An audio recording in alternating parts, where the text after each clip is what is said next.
We are going to continue our series on The Bible Explains, Part 261. Today, we're going to continue our mini-series within the big series of The Bible Explains, entitled, Your Next Season is Coming, Part 40. Let's commit this verse to the Lord. Let us pray. Our dearest Father in heaven, we are so very thankful for how you have found us in your house today.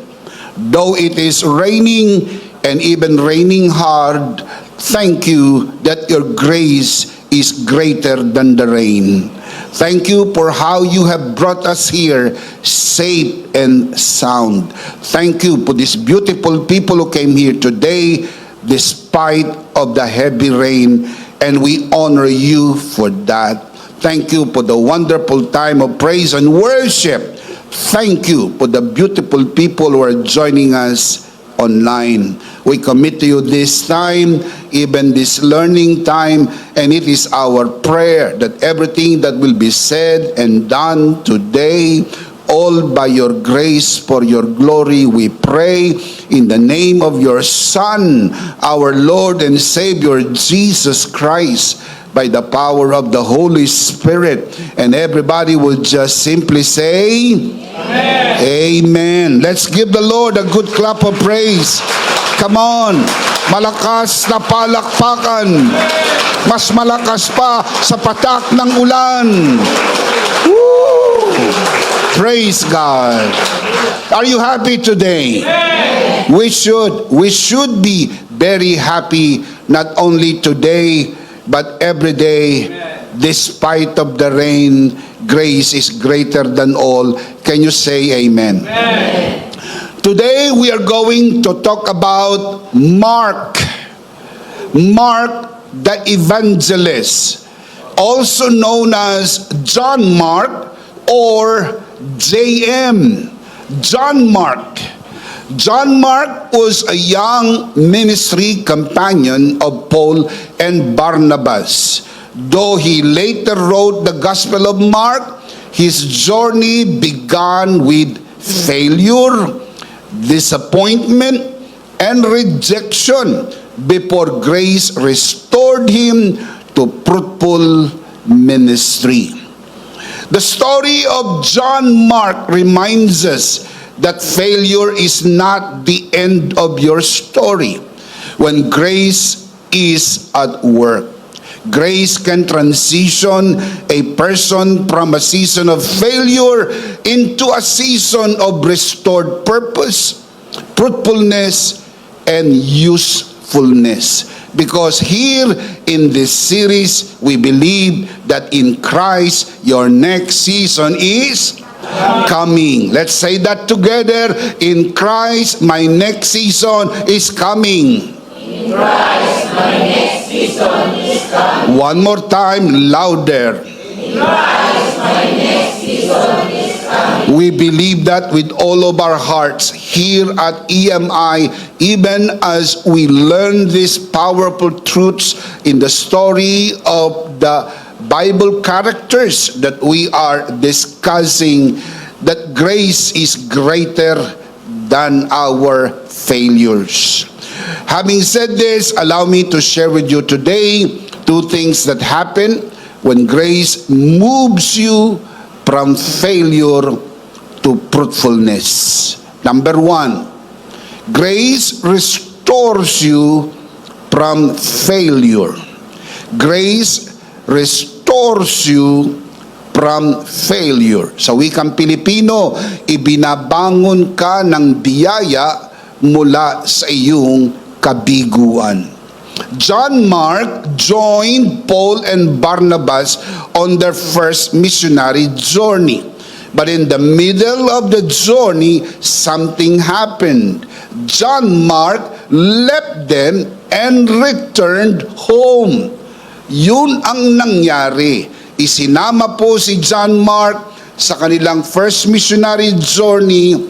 For unknown reason, nagbago ang kanyang isip at siya ay umuwi iniwanan po si Paul and Barnabas in the middle of their missionary journey. I'll show you the verse. Acts chapter 13, verse 13. From Paphos, Paul and his companions sailed to Perga in Pamphylia, where John, referring to John Mark or JM, John Mark left them and returned to Jerusalem. Umuwi si John Mark. Iniwanan po si Paul and Barnabas. Though Scripture does not explain why his desertion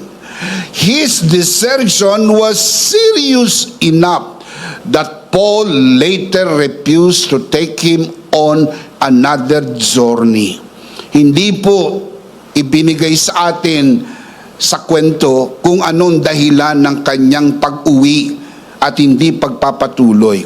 Pero ito'y napakaseryoso dahil sa kanilang second missionary journey, hindi na pinayagan ni Pablong isama itong si John Mark. Their disagreement over John Mark became so sharp that Paul and Barnabas separated or part ways. Sila'y naghiwalay, pinaghiwalayan po nila ang issue tungkol kay John Mark. Magkapartner si Paul at Barnabas. Pero dahil sa issue kay John Mark, na siya po ay gustong isama ni Barnabas, bigyan ng second chance, pero para kay Paul, enough is enough. Puno na ang salop, kailangan ng kalusin. Kaya hindi na pumayag si Paul. Ito'y hindi nila napagkasunduan at naging dahilan ng kanilang paghihiwalay. And if you want to learn more of the story, you can read that in Acts chapter 15, verses 37 to 39. Humanly speaking, John Mark's ministry could have ended there.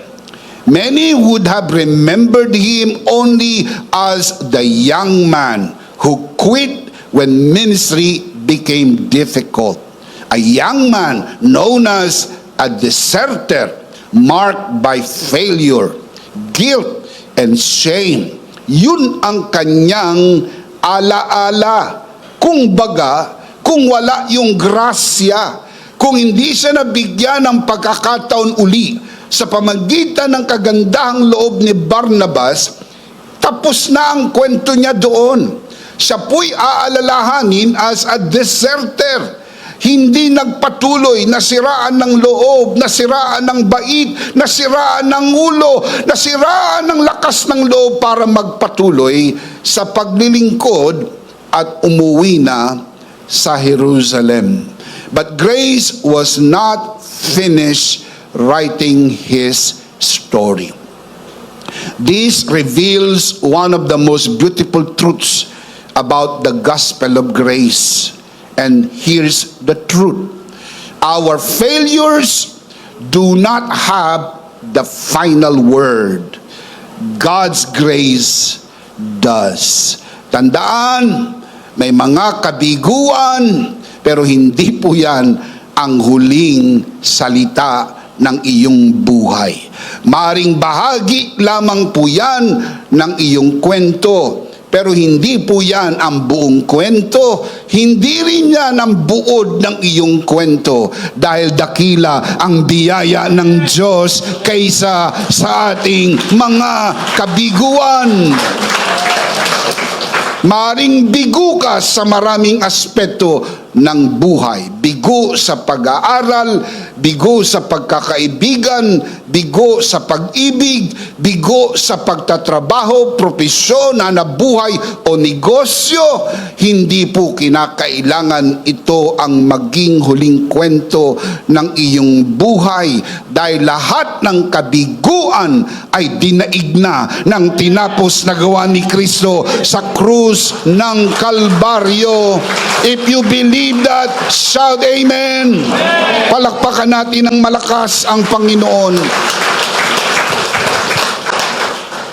While people often remember our mistakes, God sees what His grace is still accomplishing within us, in us, and even through us. Hindi pa naman tapos ang Diyos sa atin. Bakit ba nagiging mapaghusga ang maraming tao? Hindi pa. Marami pang lilihahin, marami pang kikiskisin, marami pang uukitin, marami pang aanyuan, sapagkat patuloy na gumagawa ang biyaya ng Diyos sa buhay natin. Can you say amen?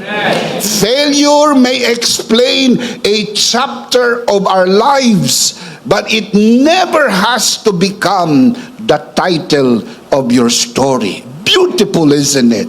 Maaring ang kwento'y bahagi. Maaring ang kabiguan ay bahagi ng iyong kwento.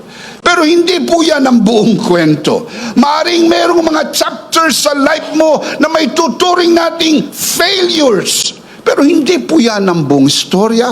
At lalo tigit hindi ho yan ang pamagat ng iyong kwento. Ang pamagat ng iyong kwento, dakila ang biyaya ng Diyos. Amen! Shout amen! Barnabas understood this better than Paul, at least at first. Bagaman si Pablo ay nagtuturo ng grasya, hindi po naipakita ng husto, ng wasto, ng sakto ang grasya sa buhay ni John Mark in relation with Paul. Na kailangan tandaan po natin, kahit yung mga nagtuturo ng grasya, kailangan din lumago sa grasya. Hindi naman nangangahulugang sila'y nagtuturo ng grasya, ay perfecto na sila sa ekspresyon nito. Dahil pinapacilitate lang naman po namin ang learning. Pero lahat po tayo working project. Lahat tayo ginagawa pa rin. Tayo po ay nililiha pa rin. Tayo po ay inaayos pa rin ng biyaya ng Diyos. Can you say amen? Tulad ni Pablo. Si Pablo ay nagtuturo ng mensahe ng biyaya. Pero doon sa tagpo sa buhay ni John Mark, kung kayo'y magiging matapat sa pagbabasa, parang hindi siya naging very gracious. Dapat bigyan niya ng second chance si John Mark. Pero sa kwento, naging napaka-metikuloso, naging napakahigpit at istrikto nitong si Apostol Pablo. Tama na! Hindi na pwede ang second chance. Sinama ka na namin ng minsan, nagbulakbul ka. Sinama ka namin ng minsan, hindi ka nagpatuloy. Ngayon, isasama ka namin uli. Sayang ang budget para sa iyo. Lakas mo pang kumain. Tapos hindi ka man lang nagpapatuloy. Wag na, palitan na yan. Wag nang isama yan. Kumbaga, yun po yung mga salitang hindi man eksaktong yun ang mga binibigkas, pero ramdam nyo yun ang tono na hindi binigyan ng pagkakataon si John Mark. Pero iba si Barnabas. Si Barnabas po ay nagbigay ng second chance kay John Mark. In fact, ang pangalan po ni Barnabas literally means the son of encouragement. Son of encouragement. You can read that in Acts 4:36. At ito po ay kanyang ipinakita kay John Mark. True to his name, he lived out his name. Son of encouragement. In-encourage niya itong si John Mark na magpatuloy. Kaya gusto niyang isama uli. Kahit nung una hindi nag-perform, let's give him another chance. And that is what grace is all about. Hindi tayo sinusukuan ng biyaya ng Diyos. Isipin nyo, kung sinukuan tayo ng biyaya ng Diyos, wala tayo ngayon dito. Kung sinukuhan tayo ng biyaya ng Diyos, hindi natin narating kung nasaan man tayo ngayon. Nakatayo pa rin tayo, hindi dahil tayo malakas, kundi dahil sa biyaya lamang ng ating Panginoon. Still standing. Shout amen. Come on, give Him praise. Still standing. Ikaw ay nakatayo pa rin. Hindi dahil malakas ka, kundi dahil malakas ang biyaya ng Diyos. May mga tao na nilagay ang Diyos sa paligid natin. Pinaligiran tayo ng Diyos ng mga taong naniniwala sa atin, hindi nag-give up sa atin, hindi sumuko sa atin. Ilang beses natin silang binigo, pero naniniwala pa rin sila sa kung anong kayang gawin ng Diyos sa biyayang naipagkaloob sa iyo. Mabuti ang Diyos, maganda ang biyaya ng Diyos. Palakpakan natin ang Panginoon. Come on, give Him praise. Praise God. Rather than rejecting John Mark, Barnabas invested in him, discipled him, and gave him another opportunity, believing that grace could accomplish what human judgment could not. Grace always looks beyond where we are to what God is making us. Nililimitahan na tayo ng tao at binilangan na tayo at sinabing game over, tapos na. Pero hindi sa biyaya ng Diyos. Ilang beses na rin natin nasaktan ang puso ng Diyos sa ating pagiging very stubborn. Ilang beses na tayong binawalan, ilang beses na tayong pilalahanan, pero tayo po'y naging pasaway. Pero hindi niya tayo sinukuhan.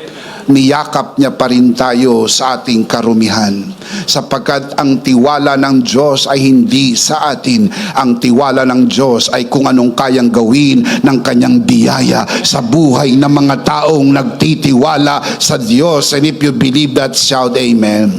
Palakpakan natin ang Panginoon. Praise God. Amazing indeed. Years later, that investment bore remarkable fruit. John Mark matured spiritually and became a faithful servant of Christ. Eventually, even Paul, the very apostle who once refused to take him, could testify of his restoration. Near the end of his life, Paul wrote 2 Timothy chapter 4 verse 11, "Get Mark," referring to John Mark, the one he refused many years ago. Get Mark. He was writing Pastor Timothy. He was telling Pastor Timothy, get Mark and bring him with you, because he is helpful to me in my ministry. Amazing. That is why grace is amazing. Ang pasaway na JM, ang pasaway na John Mark, na hindi sinukuha ng biyaya ng Diyos, paglipas ng mahabang panahon, ang sabi ni Pablo, dalhin mo siya sa akin. Sinulatan niya si Timoteo, dalhin mo siya sa akin. Napakalaking tulong niya sa aking paglilingkod. What a beautiful testimony of grace. And if you believe that, say amen. Amen. The man once considered unfit for ministry eventually became indispensable to the apostle who had once rejected him. Amazing. Alam nyo, mamamangha ka talaga sa biyaya ng Diyos, sapagkat ang sorpresa ng biyaya ng Diyos ay kamangha-mangha, dahil ang hindi kayang gawin ng tao ay kayang gawin ng biyaya ng Diyos. The man who once walked away from ministry was later used by the Holy Spirit to write one of the 4 gospel accounts of Jesus Christ, such is the transforming power of God's grace. Kahanga-hanga po ba ang biyaya ng Diyos? Who would have thought that John Mark will be one of the writers of the gospel? Sino ang magsasabi? Sinong makakapagsabi? Ang taong dating basagulero, dating butangero, lasinggero, at peste ng lipunan, adik, ay kayang baguhin ng Diyos at gawing mensahero ng biyaya. Walang hindi kayang gawin ng biyaya ng Diyos. Palakpakan natin ang Panginoon. Praise God. John Mark's story is unique. Let me rephrase that. John Mark's story is not unique in a way that it is only one story. Itong story ni John Mark ay may mga pagkakatulad sa pahina ng Biblia. Throughout Scripture, God repeatedly demonstrates that His grace restores broken people. Do you remember the story of Jonah? Come on, I'm asking you. Do you remember? Do you still remember? We talked about him many Sundays ago. Jonah ran from God's calling. Yet God pursued him with relentless mercy, gave him another opportunity, and accomplished His purpose through him. A beautiful story of grace, isn't it? Jonah. Kaya yung kwento ni John Mark ay hindi po yun nag-iisang kwento. Yun po isa lang sa maraming kwento ng grasya sa Biblia ng mga taong considered broken people, people who run from the call of God. And yet, God in His great mercy relentlessly pursued these people. Amazing. Super amazing. This is the same with Peter. Remember the story of Peter. Peter denied the Lord 3 times. Yet after the resurrection, Jesus lovingly restored him by the Sea of Galilee and recommissioned him to shepherd his flock. Beautiful story of grace.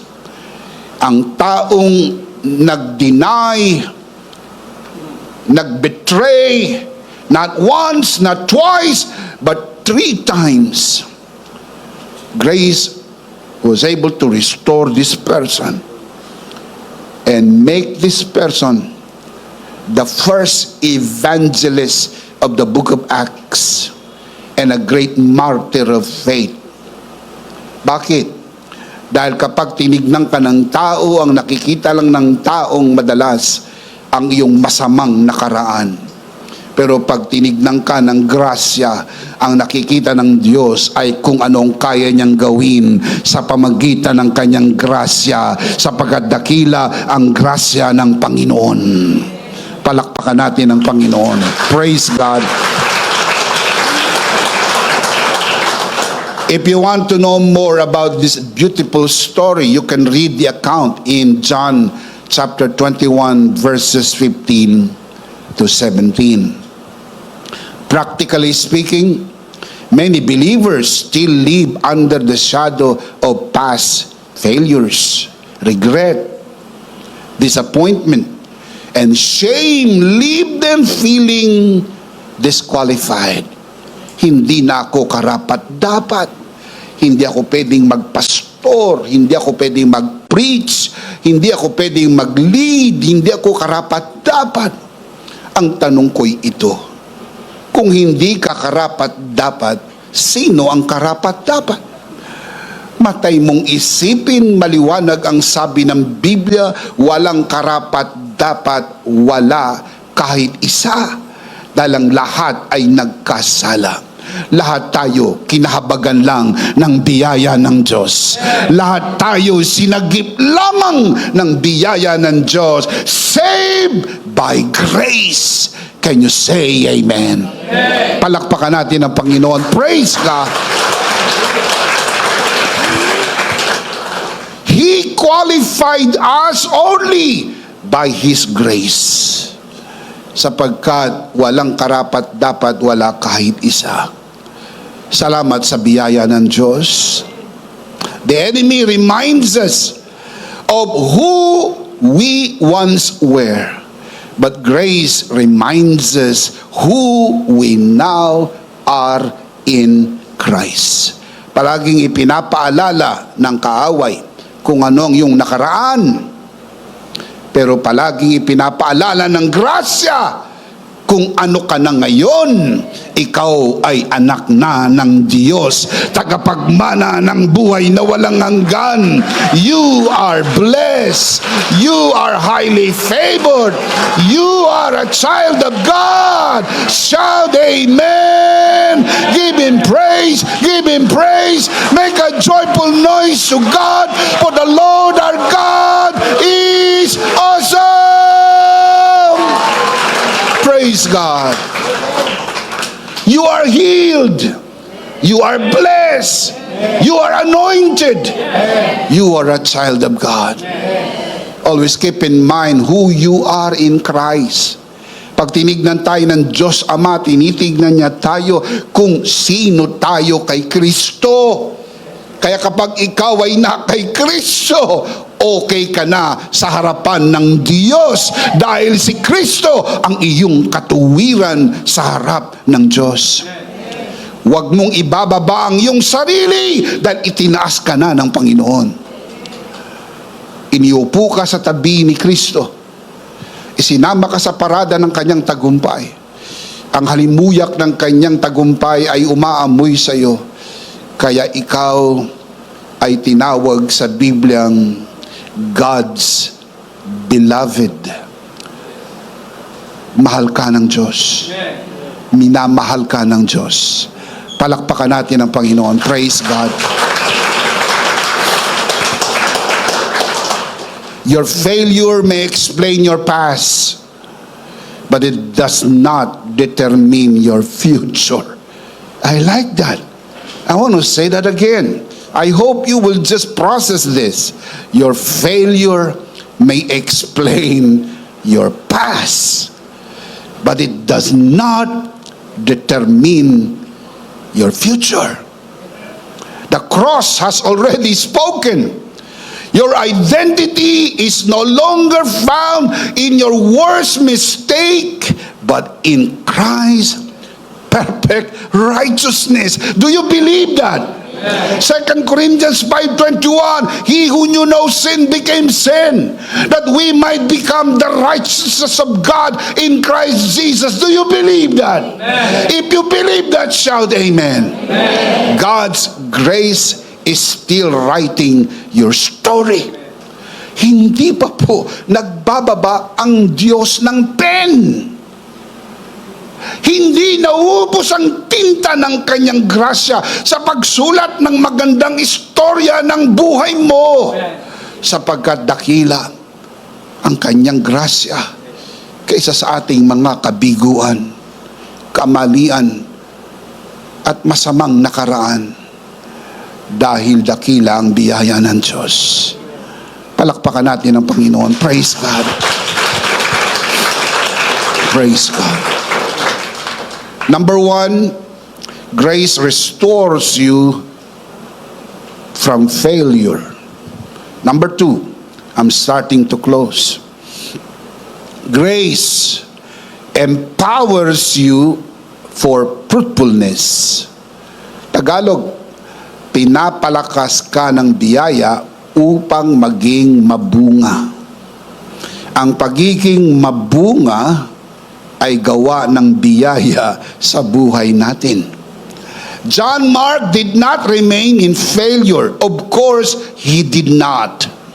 Grace restored him and empowered him for fruitful ministry. The young man, referring to J.M., John Mark, the young man who once abandoned Paul and Barnabas, later became the author of the Gospel of Mark, a book that has proclaimed Christ to millions throughout history. Amazing! Ang kabataang ito na tumakbong pauwi. Sinong mag-iisip na ito'y isa sa magiging manunulat ng gospel na babasahin ng milyong tao sa buong mundo? Grace is amazing. God's grace does not merely restore us from failure, it also empowers us for fruitfulness. Grace does not simply heal yesterday's wounds. It prepares us for tomorrow's calling. Hindi lang pinagagaling ang sugat ng kahapon, pinapalakas ka rin niya para sa pagkatawag na inihanda niya para sa magandang bukas. What looked like the end of his ministry became a new beginning. God often uses restored people to become channels of restoration for others. Those who have personally experienced God's mercy become powerful witnesses of His grace. Ikaw na nakatanggap ng grasya, ikaw na nakaranas ng kanyang awa at biyaya, magiging kasangkapan ka ng Diyos. Parang iba ay maranasan kung ano ang iyong naranasan. Their lives declare that failure is never final when grace is at work. Kapag gumagana ang biyaya at gumagana ito, anumang kabiguan, hindi po ang huling bahagi. Dadaanan mo lang yan at ang huling bahagi ay magandang parte ng kwento ng iyong buhay. Always remember, if you do not like what is happening in your life, it only came to pass. It never came to stay because your next season is coming. Sabihin natin, in Christ, my next season is coming. In Christ, my next season is coming. Exactly true with the Samaritan woman. The Samaritan woman came to the well with a broken past. But after meeting Jesus, she became a bold witness. Many in her town believe in Christ because of her testimony. Siya po'y Samaritan woman. As obvious as it can be, siya po'y nakatira sa Samaria. Siya po'y pumunta sa balon para umigib, karga-karga niya ang kanyang di magandang kahapon sapagkat nagkaroon po siya ng broken marriages. 5 lalaki ang dumaan sa buhay niya at ang bawat pagkakataon ay bigo. Hindi sumagi sa kanyang isip ng araw na iyon. Pumunta lamang siya para umigib ng tubig. Pero ang tubig na kanyang nakuha ay hindi tubig mula sa balon ni Jacob, kundi tubig ng biyaya ng Diyos na nagbago ng kanyang buhay. At hindi na siya katulad pa ng dati nang una siyang pumunta. Purihin ang Panginoon. And that story tells us, nang makatagpo niya si Jesus sa balon ni Jacob at matanggap ang grasya, iniwanan niya ang kanyang banga na naglalarawan ng kanyang lumang buhay, tumakbong pabalik sa Samaria at ikinuwento sa kanila ang kanyang karanasan. And the story tells us many people believe Jesus because of her testimony. And if you want to know more about it, you can read John chapter 4 verse 1 to 42. The whole story was there. Beautiful story of grace. Totoo yan, hindi lang sa Samaritan woman, but it is even very, very true in the life of Saul of Tarsus. Saul once persecuted the church, dragging believers into prison. Yet after encountering the risen Christ, he became Paul, a fearless apostle who boldly proclaimed the gospel of grace. Praise God. Walang hindi kayang gawin ng biyaya ng Diyos. What did Paul say about this? 1 Corinthians 15:10. The Apostle Paul writes, "But by the grace of God I am what I am. And His grace to me was not without effect. No, I work harder than all of them, yet not I. Yet not I, but the grace of God that was with me." I suggest that you memorize this verse, because I suppose that this is the heart of what the gospel of grace is all about. And I want us to read this verse out loud together. Ready? You can see this on your screen, malakas at sabay-sabay. Ready? 1 Corinthians 15:10, 1, 2, 3. Let's read. "But by the grace of God, I am what I am, and His grace to me was not without effect. No, I work harder than all of them, yet not I, but the grace of God that was with me." Do you believe that? Palakpakan natin ang Panginoon. Praise God. Fruitfulness is not produced by human striving, but by God's grace. As branches bear fruit by abiding in the vine, believers become fruitful by abiding in Christ.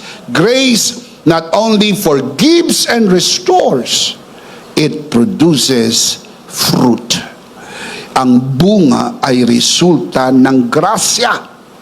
Hindi mo kailangan magbunga para makatanggap ng grasya. Natanggap mo ang grasya, kaya ka naging mabunga. Can you say amen?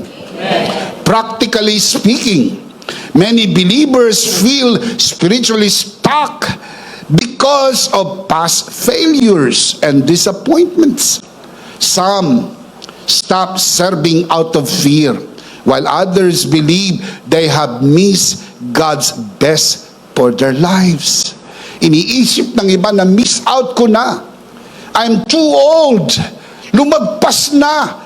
Hindi na pwede. Sayang, pero wala na akong magagawa. Masyado na akong maraming nagawang mali. Masyado na akong nagdulot ng kahihiyan sa kanyang pangalan. Hindi na ako karapat-dapat.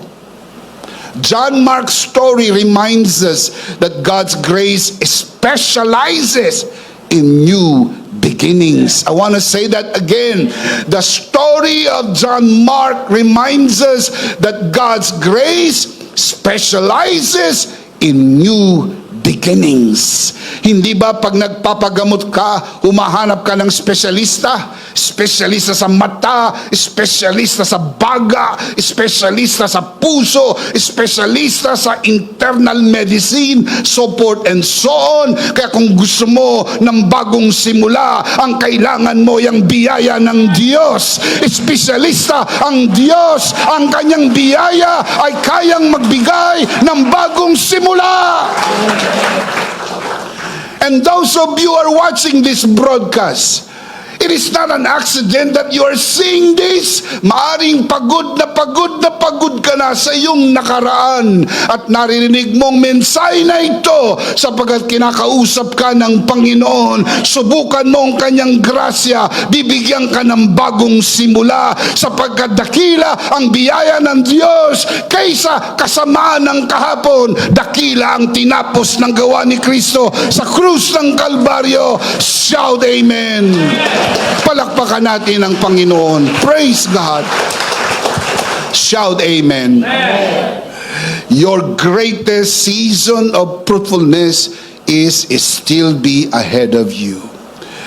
Nasa harapan mo pa rin ang pinaka mga dakilang mga araw ng iyong buhay. Hindi mo nalagpasan. Nasa harapan mo pa rin. marami pa ring sorpresa ang Panginoon para sa iyo. Marami pa rin siyang inilaang magagandang bagay para sa iyo. Huwag kang mapanghinaan ng loob. Patuloy ka lang tumayo sa biyaya ng Diyos dahil maganda ang kanyang plano para sa iyo. I know my plans for you, declares the Lord, not to hurt you, not to harm you, but to give you hope and a future. And if you believe that, say amen. Palakpakan natin ang Panginoon. Praise God. One chapter of failure does not cancel God's calling upon your life. God is able to take what seemed wasted and transform it into something eternally fruitful. Do you believe that? Let's see them again. Two things when grace moves you from failure to fruitfulness. Let's read them out loud. Basahin natin. Malakas, sabay-sabay. Ready? Point number 1. Grace restores you from failure. Point number 2. Grace empowers you. From the story of John Mark, always remember grace restores you from failure. Grace empowers you for fruitfulness. And let me give you the life application. Number 1, receive God's restoring grace. Like John Mark, don't allow your past failures to define your future. Please don't allow it. Because of Christ's finished work, you are fully forgiven and accepted. Receive His restoring grace. Leave your failures at the foot of the cross and trust Him for renewed purpose and usefulness. Hindi pa po tapos ang Diyos sa iyo. Isinusulat pa rin ang magandang kwento ng buhay mo.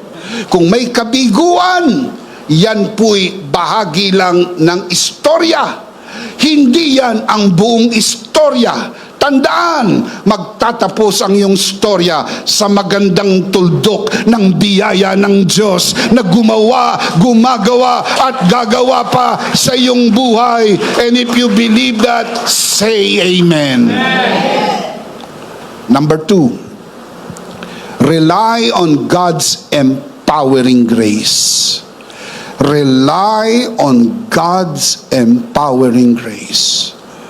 Like John Mark, your fruitfulness does not depend on a perfect past, but on God's sufficient grace. The grace that restored you is the same grace that will strengthen you and use you for His glory. Can you say amen? Amen. As you rely on His grace, you will naturally bear fruit. Hindi mo kailangang piliting magbunga. Pag pinilit kang magbunga, ang lalabas dyan, bungang araw. You have to learn the beauty of natural way. It comes out naturally. And if you rely on His grace, you will naturally bear fruit for His glory. Palakpakan natin ang Panginoon. Praise God. Let's see them again. 2 life application. You can see this on your screen. Basahin natin, malakas, sabay-sabay. Ready? Application number 1. Receive God's restoring grace. Number 2. Rely on God's empowering grace. Receive God's restoring grace. Have you received the grace of God? Amen. You have received God's restoring grace. Rely on God's empowering grace. Do not rely on your own strength. Rely on God's grace that will empower you to do what God has called you to do. And the big idea is In Christ, my next season is coming. One more time. And the season we are referring to is the season where grace restores you from failure to fruitfulness. And if you believe that, say amen. Of course, we do not want to end this broadcast without giving you the opportunity to receive Jesus today. Wala pong hindi nagsimula sa failure. Lahat tayo nagsimula sa failure dahil lahat tayo'y makasalanan, walang matuwid, wala kahit isa. And you are not seeing this broadcast by accident. This is your opportunity to move from failure to fruitfulness. And the first thing you need to do is receive Jesus, the grace of God. And then you will receive the restoring grace, and the same grace will become the empowering grace that will make your life fruitful. Kung nais mong tanggapin ang Panginoon Jesus sa iyong puso bilang Panginoon at sarili mong tagapagligtas, gayon din sa mga narito sa loob ng bulwagan na ito, hinihiling ko po sa inyo na itaas natin ang ating dalawang kamay, ipikit ang mata. Samahan po natin ang ating mga bisita na nanonood sa broadcast na ito. At maging sa mga narito sa bulwagan na ito, manalangin po tayo ng pagtanggap, sumunod tayo sa panalangin ito. Manalangin po tayo. Panginoong Jesus, ako po'y makasalanan. Hindi ko po kayang iligtas ang aking sarili. Ako'y mapapahamak ng hiwalay sa iyo. Na po'y naniniwala, tinatanggap kita sa aking puso bilang aking Panginoon at aking tagapagligtas. Salamat po, pinatawad mo na ang aking mga kasalanan. Isinulat mo na ang aking pangalan sa aklat ng buhay. Sa pangalan ni Jesus, Amen. Ako na lang po mananalangin. Ama, sa oras na ito, itinataas ko po sa harapan ang sino mang sumunod sa panalangin ng pagtanggap sa unang pagkakataon sa loob ng bulwagan na ito, lalo na sa mga nanonood sa broadcast na ito. Pinagkakatiwala po namin sila sa iyong kagandahang loob na sila'y lumago sa biyaya at sa bagong natagpuang pananampalataya sa pangalan ng Panginoong Jesus. Tayong lahat ay magsabi ng Amen. Palakpakan po natin ang Panginoon. Amen. Tayo po'y dumako sa ating banal na komunyon. Kunin po natin ang ating communion elements and let's do this together.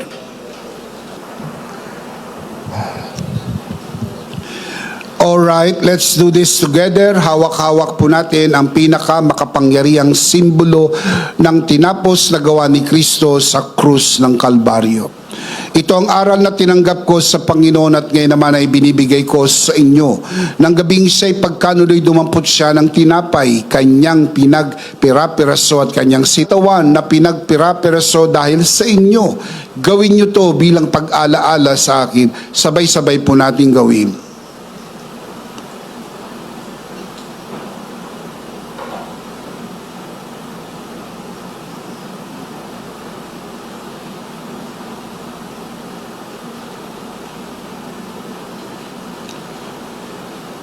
Gayon din naman matapos maghapunan ay kanyang hinawakan ng saro at kanyang sinabi, ito ang saro ng bagong tipan na pinagtibay ng aking dugo. Gawin niyo to bilang pag-alaala sa akin. Sabay-sabay po natin gawin.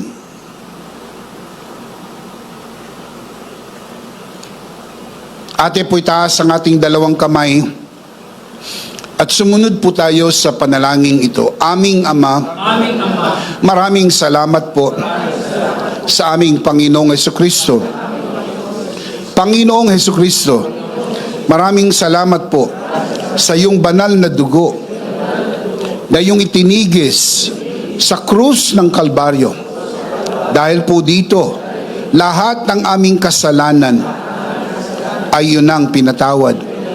Maraming salamat po sa iyong katawan na nabugbog at nasugatan. Dahil po dito, lahat ng aming sakit ay iyon ang pinagaling. Gaya ng nasusulat sa iyong mga sugat ako'y magaling na.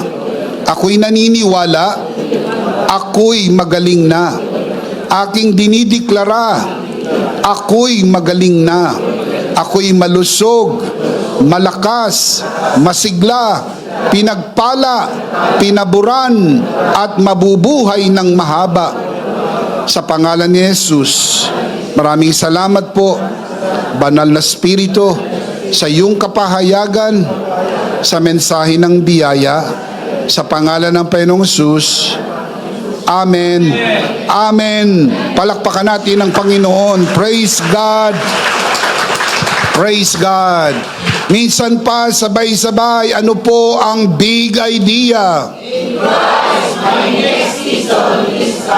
Your next season is where grace restores you from failure to fruitfulness. And if you believe that, say amen. Last of all, let me speak to your heart, you who are watching this broadcast. If this broadcast has blessed you, and if not asking too much, I would like you to bless this ministry with your love offering, so that together we can reach the world with the message of full grace. And from the bottom of our hearts here at EMI, we would like to say thank you for giving to the Lord. We'll see you next Sunday, purposely on site, but definitely we'll see you again online. Ako po, si Bishop Emmy, kasama po si Pastoral Joe, at ang kabuuan ng The Lord's Community and EMI Broadcast.